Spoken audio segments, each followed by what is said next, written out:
সালাম আলাইকুম। আজকে দুপুর থেকে একটা নিউজ চারদিকে ভাইরাল বা এটা নিয়ে চাঞ্চল্যকর একটা অবস্থান তৈরি হয়েছে। বাংলাদেশে বিগত যে সরকার ছিল, বাংলাদেশ আওয়ামী লীগ সরকার, সেই সরকারের খুবই অন্যতম একজন ক্যারেক্টার ছিলেন আমাদের যিনি স্পিকার ছিলেন, শিরিন শারমিন চৌধুরী। তো সরকার পরিবর্তনের পরে তার বিরুদ্ধে বেশ কিছু মামলা হয়েছে, হত্যা মামলা আছে তার বিরুদ্ধে। তো তারপরেও তিনি গ্রেপ্তার হননি। এমনকি মাঝখানে আমরা গুঞ্জন শুনেছিলাম যে রিফাইন্ড আওয়ামী লীগ যেটা আসবে, সেই আওয়ামী লীগের নেতৃত্বে থাকবেন একটা অংশে সাবের হোসেন চৌধুরী, শিরিন শারমিন সহ আরো অনেকের নামে কিন্তু গুঞ্জন উঠেছিল। কিন্তু হঠাৎ করে সবাইকে অবাক করে দিয়ে আমাদের ডক্টর শিরিন শারমিন চৌধুরী তিনি নিখোঁজ হয়ে গেছেন। প্রশ্ন হচ্ছে, তাকে কোথাও খুঁজে পাওয়া যাচ্ছে না। তাকে কি গুম করা হয়েছে, অপহরণ করা হয়েছে, নাকি নিজেই কোথাও আত্মগোপনে আছেন অথবা পালিয়ে গেছেন? এখন গুম এবং অপহরণ এই টাইপের ক্যারেক্টারকে করা যাবে না। আর বর্তমান যে সরকার আছে, এই সরকারের সময় এমন কিছু করার দুঃসাহস কেউ দেখাবে না। অন্তত এই যে জুলাই আগস্টের ঘটনাগুলোর পরপর এগুলো নিয়েই তো যত ঝামেলা।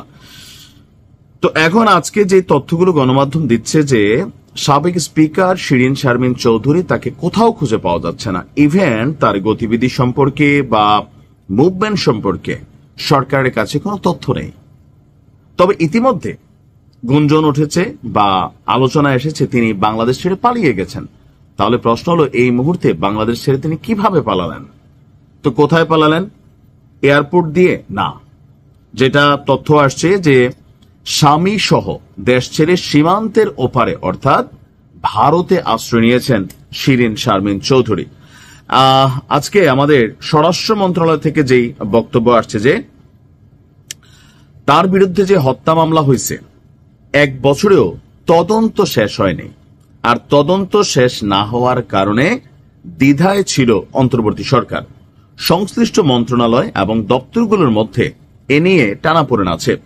স্বরাষ্ট্র এবং আইন, এই 2 মন্ত্রণালয় সহ সরকারের বিভিন্ন দপ্তরের সাথে কথা বলে জানা গেছে যে শেখ হাসিনার ফেসিবাদী হয়ে ওঠার পেছনে শিরিন শারমিনকে অন্যতম দায়ী করা হচ্ছে। যে দেশের ইতিহাসে দীর্ঘ সময় ধরে 4 মেয়াদে স্পিকারের আসনে থেকে তিনি সকল কর্মকাণ্ডকে বৈধতা দিয়েছেন। আর আদালতের নির্দেশনা পেলে গ্রেপ্তার সহ প্রয়োজনীয় পদক্ষেপ নিতে স্বরাষ্ট্র মন্ত্রণালয় প্রস্তুত ছিল বলে জানিয়েছে কর্মকর্তারা। এখন হত্যা মামলার তদন্ত শেষ না হওয়ায় তারা এখন পর্যন্ত এটা নিয়ে কোন রকম ভূমিকা রাখতে পারেন নাই। পাশাপাশি কূটনৈতিক পাসপোর্টটি বাতিলের পর গোপনে শিরিন শারমিনকে সাধারণ পাসপোর্ট দেওয়ার প্রক্রিয়ার সঙ্গে যারা জড়িত ছিল তাদের বিরুদ্ধেও শাস্তিমূলক ব্যবস্থা নিতে না পারার ব্যর্থতা স্বীকার করেছেন কর্মকর্তারা। এ বিষয়ে সরকারের সিদ্ধান্তহীনতার কথা জানিয়েছে স্বরাষ্ট্র মন্ত্রণালয়।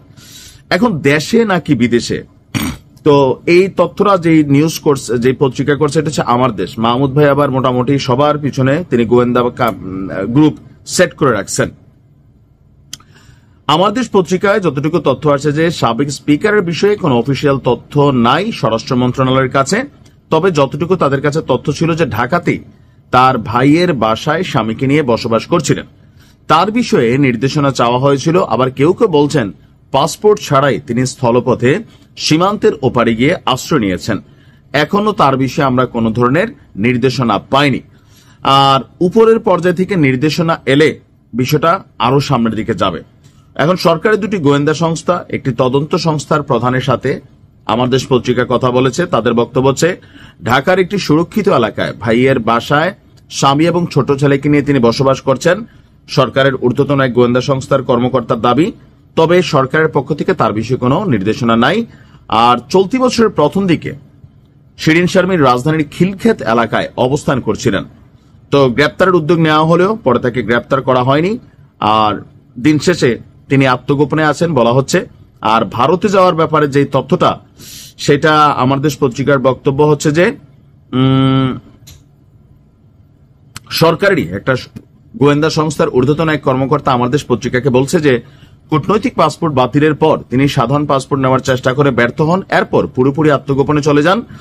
আর এখন আলোচনাটা আসছে যে তিনি দেশে নেই, স্থলপথে পার্শ্ববর্তী দেশে অবৈধভাবে তিনি চলে গেছেন।